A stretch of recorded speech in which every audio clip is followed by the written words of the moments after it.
just that part of the base right now. I have an MV tour if someone's more curious about the rest of the base and what's going on there.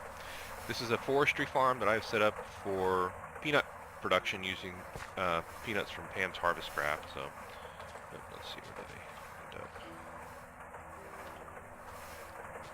Here, so you can see just normal peanuts. I've got a couple of sprinklers around it, placed in the center here with a super tank that I fill with water. Whenever I'm doing clay electrolyzing, you need a ton of water, so I just throw the water in here, or if I can grab it from a water tank that's fed off of a thirsty tank. Otherwise, it's just you know, it lasts quite a while with the water that I get just from clay. The sprinklers you can actually buff up with bone meal, so you can make them even more ridiculously OP in a sense. So you can see here how the stuff that's further away is not really growing very fast, but the stuff that's close to the sprinklers is growing like crazy. And then as it's harvested from the forestry farm, it comes down underneath here. We can see what this looks like. The basic forestry farm, you need water, so this thirsty tank here provides water into the forestry farm, and fertilizer, and this barrel here has, you know, a ton of fertilizer that gets sent into the farm here. The farm will require a higher tier circuit board. The default state of a forestry farm is a wood farm, and this one you have to have a high tier board that does all four as a managed crop farm. For a crop farm, the dirt never goes bad, but on the normal tree farm, the dirt will get turned slowly into sand, so you have to have a dirt supply, but on this one you don't. The seeds, as they come out of the forestry farm and are buffered in this better barrel here. So as a production, like if up top, if I fill it up with bone meal, the barrel here will slowly fill up and store a bunch of peanuts that get processed over time.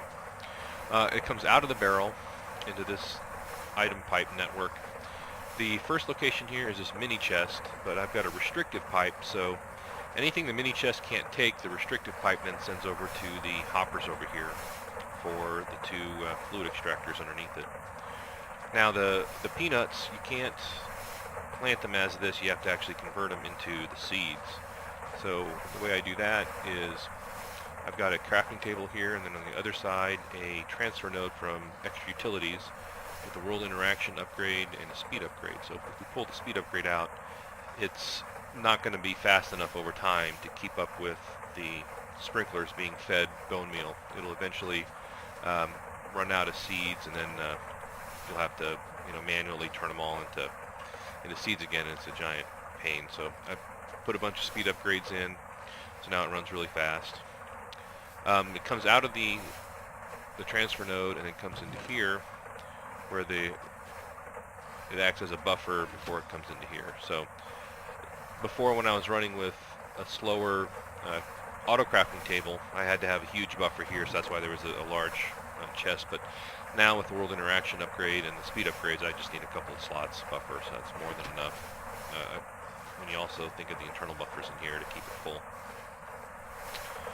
Now, what happens after the peanuts get sent over to the extractors here? You can see this one here's got a full hopper. This one here's probably starting to back up a little bit as the sprinklers kick on full speed. The extractors send the fluid into this fluid tank here, where they're converted into cells, and then the cells get transferred into the chemical reactor, where they're then processed into biodiesel. We take the methanol and a little bit of sodium hydroxide. You can see some here's working right now, and it gets converted into the biodiesel. You should see it pop into there. So the biodiesels drop into the hopper, and this hopper here for a separate fish oil line that we can talk about in a sec, goes into here. So you can see the mixer as it receives the cans from the fish oil and seed oil. It converts it into cetane here with the tetranitromethane.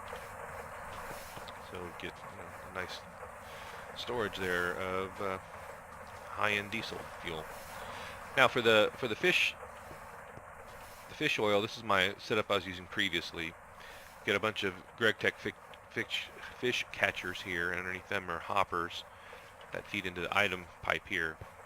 Now all the garbage that I don't want gets shunted off into these barrels here, so you get sand and other stuff.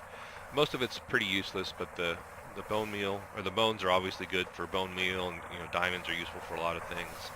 Most of the other stuff I just toss in a trash can whenever it fills, or find some other use for it. The slime balls are nice because instead of having to grow rubber trees, I can just throw the slime balls in an extractor and get 30 stacks of rubber dust now. Otherwise, the fish come into here and are put into the fluid extractor. You can just see one just flew by. See, they're already starting to get more fish. You don't need to worry about sorting the fish or anything like that, or converting them to normal Minecraft fish. The Pam's fish are actually pretty decent, and it's not really worth it. So you can pull them out. Get a bunch of fish oil, and see, it's almost, yep, there it went. Let's set it over to here. This guy's going.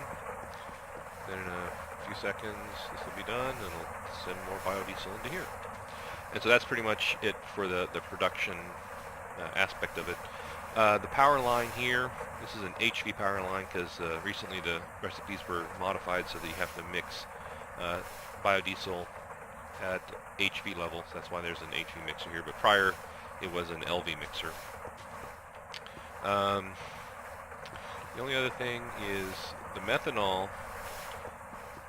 The way I used to produce methanol was just take oxygen and hydrogen and mix it in a chemical reactor, but now that I have pyrolyzed ovens, I don't need to worry about that so much. So I've got 2 forestry wood farms here that feed into 2 pyrolyzed ovens. One of them does saplings and converts it into biomass. So the saplings come into here, they get compressed and then macerated and then centrifuged to make, you can't see there's none in there, but to make biochaff that then gets dumped into here and then outputs into the super tank here. So we can take a little bit of that back with us. And then on the other pyrolyzed oven over here, the wood logs come in through here and they get dumped into here, and then they're converted into various other products. In this case, mostly wood vinegar, but also creosote needed for something, and wood tar, because wood tar has some useful products. Most important one is going to be toluene for making explosives. So we take every once in a while I take the output from those pyrolyzed ovens over here. Actually, you can see this set of lights here is my chore lights. When those go off, I need to do my chores. I'll show you that real quick at the end here. So I carry it over to here. I've got this tank here is for the wood vinegar. Then these other 2 here are for, one's for ammonia, which is really handy for making nitric acid, and this other one over here is for ethanol, which is really nice for making ethylene, which is used for plastics and PVC and those kinds of things. So you get a nice amount of ammonia and ethanol and methanol. So what I normally do is I have another super tank over here that I store. So you get ethanol, some methanol here. Obviously I have plenty of methanol, but you get so much of it, you just end up stockpiling it. For the chores, what I do there is I have a couple of Project Red devices. I've got a sequencer here. So every 15 seconds, the sequencer will rotate around and activate a new side. And then over here I have a counter, and the counter counts 360 of those 15 seconds. So since it only looks at one side, that means once a minute this ticks over. And then 360 means every 6 hours this will tick over, and then the lights over here will go off. This lever here resets it so that it starts over again, so that it counted 0. So in about 6 hours or so, this light will shut off, and I'll know, hey, well, I got to go check my farms, check, knock down some more of these, because I'm still automating this process here. I used to have a Steve's cart here. You can see the remains of it there, but it fell through the world, so I'm going to replace it with something else. I've got these block breakers. I'm going to just build a horde of them to get redstone blocks for chrome centrifuging. If you have any other questions, just hit me up in the channel, more on with machine gun, and I'll get a video or some pics set up. Thanks a lot.